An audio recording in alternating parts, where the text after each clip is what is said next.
Hi అండి అందరికీ. ఈరోజు ఎంతో టేస్టీగా ఉండే ఎగ్ రైస్ తయారు చేసుకుందాము. ముందుగా బాండీ పెట్టుకుని వెల్లుల్లిపాయలు వేపేసుకుందాము. చిన్న చిన్న ముక్కలుగా కట్ చేసేసి వేపేస్తున్నాను. ఇప్పుడు క్యారెట్ వేపేసుకుందాము. ఇవన్నీ మంచిగా బ్రౌన్ కలర్కి వచ్చేలా వేపేసుకోవాలి. తర్వాత ఉల్లిపాయలు వేసేసాను. అల్లం వెల్లుల్లి పేస్ట్ వేస్తున్నాను. ఇవన్నీ కూడా వేపేసుకోవాలన్నీ.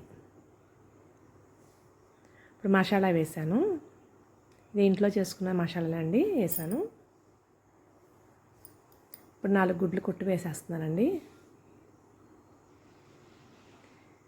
ఇదంతా ఈజీగా చేసేసుకోవచ్చు. పిల్లలు అప్పటికప్పుడు అడిగారు అనుకోండి, వెంటనే మనకు రైస్ ఇంట్లోనే ఉంటుంది కాబట్టి ఈజీగా పెట్టచ్చు పిల్లలకి.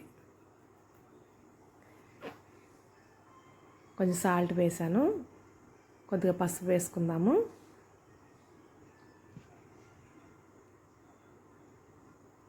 ఇవన్నీ కూడా కలిపేసాను. ఇప్పుడు కారం వేస్తున్నాను.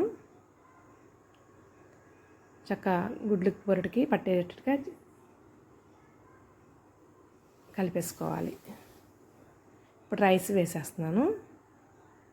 ఈ రైస్కి ఆ ఎగ్ అంతా పట్టించేసేసుకోవాలి. అంతే అండి, చాలా ఈజీగా టేస్టీగా చేసుకుని ఎగ్ రైస్ రెడీ అయిపోయింది. ఇంటిల్లిపాది చాలా ఇష్టంగా తింటారు. మీరు కూడా ట్రై చేయండి. ఎలా ఉందో కామెంట్ చేయండి. Thank you.